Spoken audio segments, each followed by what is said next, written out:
This episode is brought to you by the new true crime docuseries American Nightmare, only on Netflix. In 2015, the Vallejo, California Police Department received a strange phone call about a kidnapping. But when the truth is stranger than fiction, you won't know who to trust or what is real. A fast-paced true crime thriller with cliffhangers at every turn. Watch American Nightmare now, only on Netflix.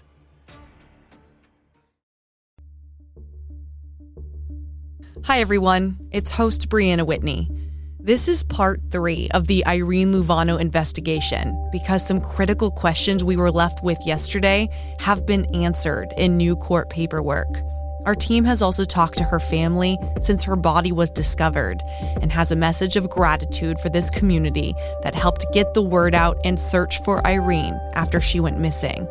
Now we know exactly what led up to her death and how detectives were able to find her remains.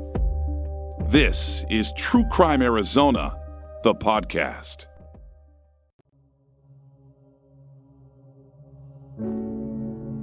All my sisters mean everything to me. They mean everything to me, so it hurts me a lot knowing that I don't have her. I never thought I was going to have to go through this, what I'm going through right now. It's very painful. I don't wish it upon nobody. Sandra Mercado spent days searching for her sister Irene with their family. Thursday, they get the call. Her body has been found in rural Salome, Arizona, hours away from where her abandoned car was and the area they had been searching in. It was surprising because we were looking out on the west side of town, Avondale and all that, and they found her 2 hours from here. So we never expected that because how they found the car, 107th Avenue, Lower Buckeye. So we were just going by, he was probably around those areas because desert areas, but unfortunately my sister was more farther away from us. But at least we tried. At least we tried looking for her, and she knows that we were out. We never gave up. This was and is a tight-knit family. Even though Irene had called her daughter early Sunday morning saying her boyfriend, Jorge Quintero Lara, had stabbed her, their family kept hope that she would be found somewhere alive. When they tell you that they found your sister's body, it hurts. It hurts a lot knowing that they found her. We never waited at home just waiting for the police to respond. We were looking out for my sister. Until now, how things unfolded had been a mystery.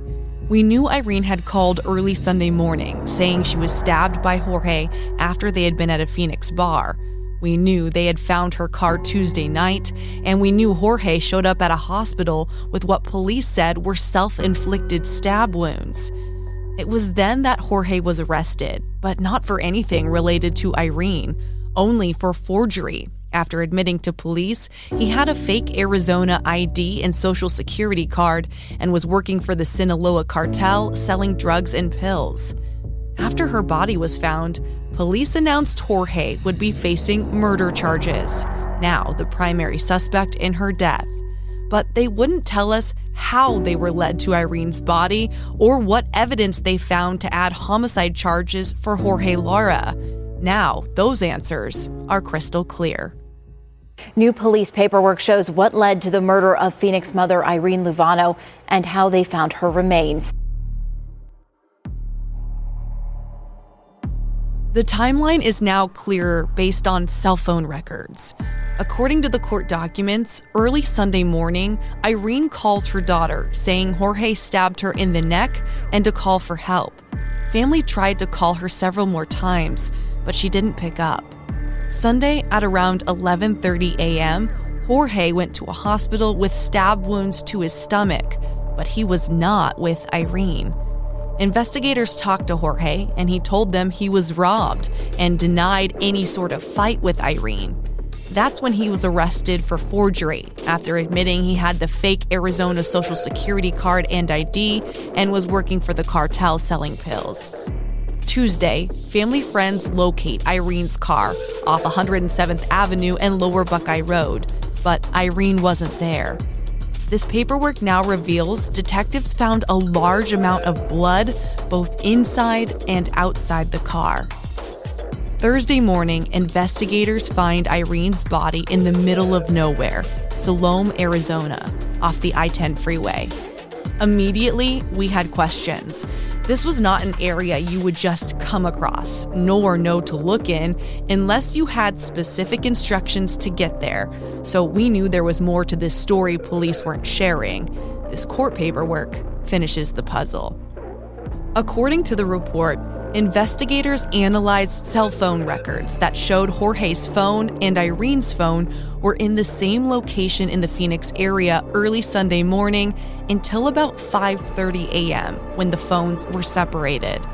The records showed after that, Irene's phone stayed stationary, while Jorge's phone continued west towards Quartzsite, Arizona. At around 10:30 a.m., the records show Jorge's phone back in the Phoenix area. So now investigators can put Jorge in the western Arizona area after Irene went missing. But turns out, information didn't just come from Jorge's cell phone records. There was also a witness. According to the paperwork, investigators identified a witness through their investigation and contacted that person. The witness told police they were with Jorge at the time of the murder and reported hearing Jorge say he was going to kill Irene as they drove out into the desert. The witness said they saw Jorge stab Irene multiple times and drag her body to a secluded area in the desert. It was that witness who took police back out to the remote area where they found Irene's body. Police interviewed Jorge again, but this time he admitted to much more. He told detectives he stabbed Irene in the neck while he was driving in Phoenix, and that Irene tried to run from the car. Jorge said he captured her and put her back in the car, then he drove them to western Arizona, where another physical fight broke out. He claims during that fight, Irene stabbed him, then he took the knife from her and cut her neck and stabbed her multiple times.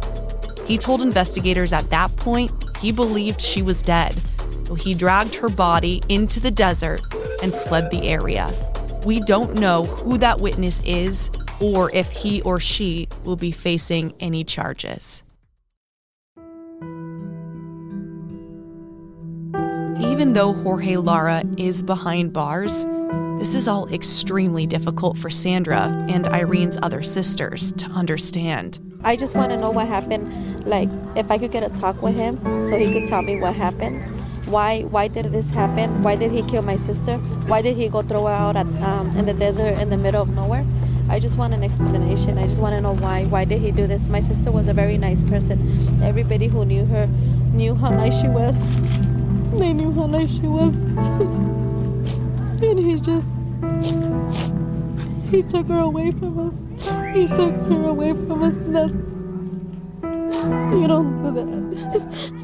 She says her family is forever grateful to everyone who took the time to share the story, to get Irene's name and picture out there, and to help with the search. I'm just thankful. I'm thankful for everyone. Now, they begin a new chapter. First, laying Irene Luevano to rest. Now the next step is we're gonna bury my sister now. We're gonna bury her now. That's gonna be our next step. After honoring her life, they will fight for their sister. I just want justice now.